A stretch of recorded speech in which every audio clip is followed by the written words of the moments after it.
Jamie from Inky&Scrappy, back with my Let's Start Stamping series. Summer camp.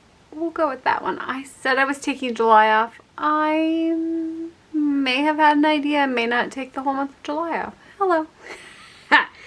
Anyways, I put together a 12 cards, 5 pieces of 6x6 paper, and 1 piece of 8.5 by 11 paper sketch. It is up on my blog under, of course, the Let's Start Stamping series page. So it's on your phone, it's on the, or mobile would be drop down menu, and then there's like 3 options. One is, of course, my Ohuhu coloring guides, and then of course there's something else in there, but there's my Let's Start Stamping series, which has all of the links for things that I love.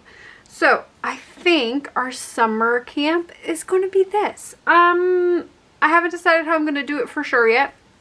At least filming, I plan on getting it filmed within a week's time.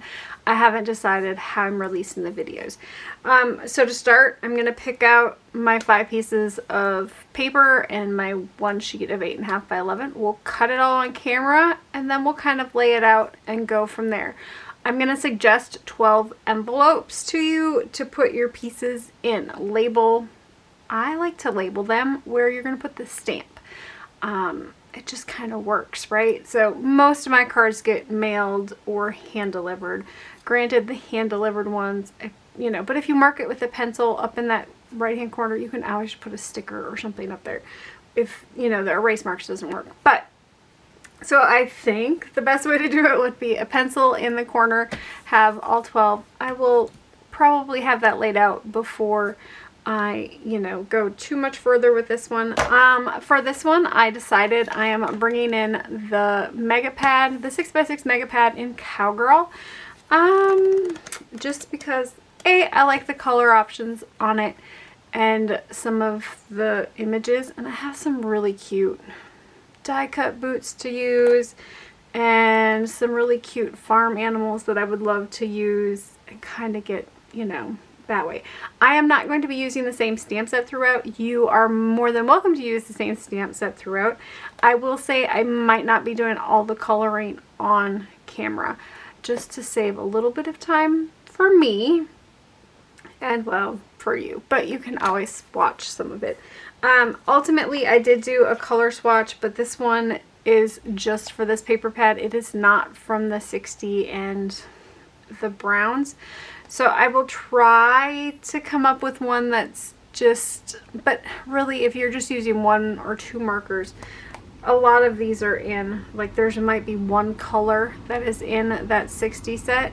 So you should be able to find something that's going to be close to it. I hope that helps. I know this isn't my normal because normally I try to stay within my, you know, my parameters of that 60 and skin tones. But I needed a change for me. Just limiting myself on supplies sometimes is difficult. So that's what I decided to do for this one. I've picked out my paper for the most part, and I'll, you know, start working through. So we'll go through it from there. So I don't have an 8.5 by 11 in the color that I was looking for, which is fine. I'm just gonna pull in a 12 by 12 because that's what I have. I won't use it all, which is fine. I can use it for, you know, different card bases if I so choose to switch colors on some card bases. Now there is a whole extra card base like that I don't have labeled for anywhere. That one can go pretty much, you know, you can put it on this one or you can do it behind this one. Just it gives you a couple of open options. I wanted to leave it so you had a couple of options, and you could definitely do this one with maybe 6x6 pieces, and you just end up losing a background on, or 2 of the backgrounds, and you'd have to kind of adjust that way. So, you know, this one could definitely be hacked up into some of the other ones, so keep that in mind. Don't feel that you have to have a 8.5 by 11 or 12 by 12 to do it. There's, you know, I picked the Mega Pad because there's multiple colors of just plain cardstock in there.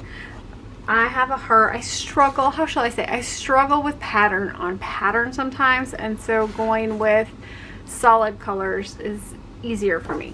The other thing is, go with tone on tone type of patterns is gonna help limit the wow factor. I don't want to say wow factor, but the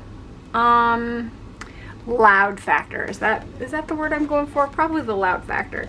So I will use this one as my 8.5 by 11, and then it will, you know, allow me to switch out a couple of the squares if I so see fit. And if I have enough left over to do like another card, maybe we'll do another one. But I picked these for kind of for their colorings, but this one's got trucks on that side, but I picked it because this side is blue. Now with 12 by or 6 by 6, if it's double-sided, you have 2 options, and that's gonna like double your options when you're making the card. Like if something doesn't look right, you can always flip it over or whatever. But I went with this one. It's fairly simple pattern stripe. This one is, you know, it's brown and it's floral, but it's a smaller print, so I kind of liked it. But I can always use this side if I like that one, you know, over the brown. So keep that in mind. This one's got the saddles on it, but it's a fairly, you know, it's not too busy. It's busy, but it's not too busy. But I liked this one. So this one kind of has more of the pattern stripes and lines, so it's a little bit more subdued. Kind of like this one. This is why I picked this one, because it's tone on tone for the most part, and you can kind of see how it's kind of gonna go and mellow out maybe the wilder pattern there. Of course, the other side is very loud with the guitars, so you know, you get what you get, right?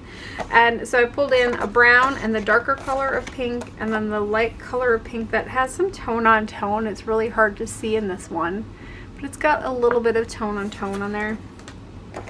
And then it's got that darker tealy blue that goes with that one. So, and then of course by bringing in that green tone, I think we'll go fairly well with it. I probably will be using some Unity stamps. If you saw, I had one kind of, this one's actually 2 different stamp sets, but I colored this one over the weekend, and I kind of like the coloring on this one. It goes with, and I did really simple coloring on it. I did a lot of texture coloring on it. So you don't, I don't know, a texture kind of just, it's not so much about blending, it's about adding dots and lines and getting your texture. And so, well, I'll probably hit on that for you, but I really only did like 2 colors, this, like the darker and the lighter blue, and then I went with the darkest green tone here, or tealy tone, I guess. And then for the grass, I just kind of brought in that G292, which was my grass, and I did a lot of stippling, which just means putting dots on there, right? The dots give it that texture. And then for my pinks, I went with the darkest shade there, and then just layered it up multiple times to get it where I needed it to go. So I will run this one through the Brother Cut, and it'll probably, I don't think I'll use all 3 of them. We'll see. This one is from Barnyard. I don't know, it's one of their new ones from Unity Stamps. Furious Barnyard, I think. I just think that little chicken is adorable, but of course you pair it with the bigger chicken and I think it's even cuter. So, you know, it's one of the ideas I have. I have multiple ones. So I will be back with some, you know, cutting devices and some envelopes that are already numbered. So hopefully that'll help me out a little bit and find some card bases. So full disclosure, it did take me 3 weeks to get these done. So if there's repetitiveness, I'm sorry. Also, maybe color all of your images in one sitting and then put your cards together. Just saying, it might save you some time. Hope you got your s'mores ready. It's time for Stamp Camp!